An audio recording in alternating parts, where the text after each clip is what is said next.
Acércase para ver un primer plano. ¿Cómo era la vida en los primeros tiempos y cómo evolucionó la vida en la Tierra? Hola, mi nombre es Jocelyn y trabajo como un docente en el Museo Vinensky. Al observar este fósil, puedes notar estos distintivos patrones, capas anilladas, similares a las capas del tronco de un árbol. Una planta de repollo. Este fósil se conoce como estromalito y estas capas fueron creadas por una bacteria. No el tipo de una bacteria que enferma a la gente, sino una bacteria comúnmente conocida como algas verde azuladas o científicamente cianobacteria. Las cianobacterias son únicas porque tienen los cloroplastos que realizan la fotosíntesis como las plantas. Las cianobacterias son increíblemente antiguas. Se encuentran en el fósil más antiguo conocido en la Tierra, que es otro estromalito como este, que tiene 3.500 millones de años. Este estromalito es solo un de 500 millones de años. Las cianobacterias fueron la forma de vida predominante durante unos 2.000 millones de años y de hecho todavía existen hoy en día. Se pueden encontrar en la costa de Australia en aguas marinas poco profundas.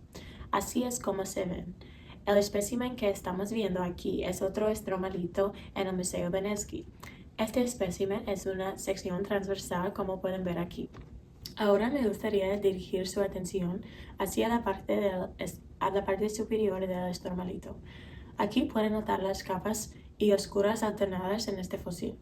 Las capas más claras se forman a partir de piedra caliza y las capas más oscuras son donde solían vivir los microbios. Las cianobacterias crecen en colonias, formando tapetes microbianos.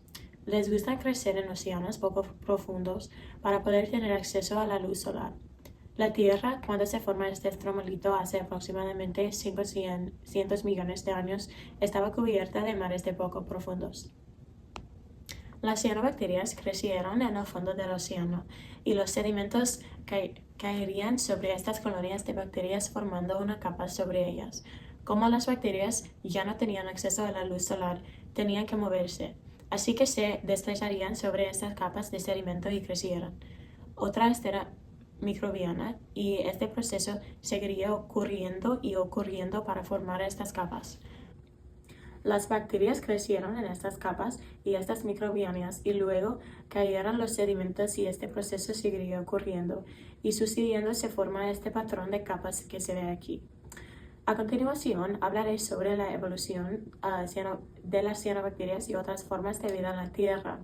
Mirando aquí, la Tierra se forma hace unos 4.500.000 de años. La Tierra en ese momento era muy duro. Hacía mucho calor y había mucha actividad volcánica en las superficies de la Tierra. Estos volcanes liberaron gases, incluidos metano y dióxido de carbono, que crearon una atmósfera alrededor de la Tierra. Posteriormente, cometas y asteroides chocaron contra la Tierra durante lo que se conoce como el Gran Bombardeo, imagen del Gran B trayendo agua a la Tierra y formando los océanos. Así que quizás se pregunten, ¿cómo es que se formó la vida en este planeta inhóspito en las primeras etapas? Hay muchas teorías sobre cómo sucedió Una de las teorías es la teoría de la suposición primordial. En esta teoría, la idea es que todos los elementos clave para la vida, como el oxígeno, el hidrógeno y el fósforo, y el nitrógeno, el carbono, el agua y la energía se mezclaron en estos océanos y que en algún momento los elementos reaccionaron entre sí y formaron la vida. Hubo un experimento realizado en la década de 1950 por los científicos Miller y Urey que demostró que esto podía suceder en efecto cuando en el laboratorio los científicos creaban compuestos orgánicos a partir de compuestos con elementos orgánicos.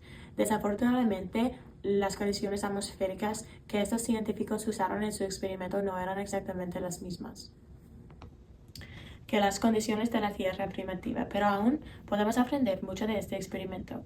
Otra teoría es que la vida surgió en las profundidades del océano en respiradores hidrotermales. Los respiraderos hidrometales todavía existen hoy en día y son el hogar de una multitud de bacterias microbióticas.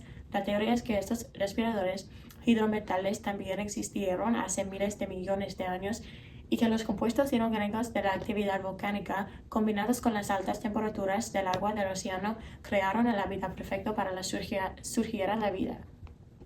Una vez que surgieron los componentes básicos de la vida, esto permitió la creación del ARN y luego de ADN, y luego colonias microbiáticas como las cianobacterias en este estromalito aquí. Las cianobacterias son únicas porque pueden realizar fotosíntesis. Esto significa que toman la energía del sol y el dióxido de carbono y los convertidos en oxígeno. A medida que las cianobacterias florecían en la Tierra, los niveles de oxígeno en la atmósfera aumentaron drásticamente. La atmósfera solía estar compuesta de metano y dióxido de carbono, que son gases de efecto invernadero que aíslan la Tierra. El oxígeno altera este equilibrio hundiendo la Tierra en un evento de enfriamiento y la primera era de hielo en la Tierra. Además, a medida que aumentaban los niveles de oxígeno, los microbios que ya no podían sobrevivir en este ambiente rico en oxígeno murieron, creando la primera extinción masiva en la Tierra. Este ambiente rico en oxígeno seleccionó positivamente a los organismos que eran aeróbicos y que usaron oxígeno para vivir. Esto condujo al desarrollo de organismos multicelulares como estos especímenes que usted vieron en la exhibición detrás de mí aquí en Benesky. Los altos niveles de oxígeno en la atmósfera creados por las cianobacterias emparejadas con organismos multicelulares y la evolución creó la diversidad de organismos que da aquí. Las cianobacterias desempeñaron un papel esencial en la creación de una tierra hospitalaria para organismos aeróbicos como los humanos y una pieza clave. Y un clave de esta historia se conserva aquí mismo en este estromalito.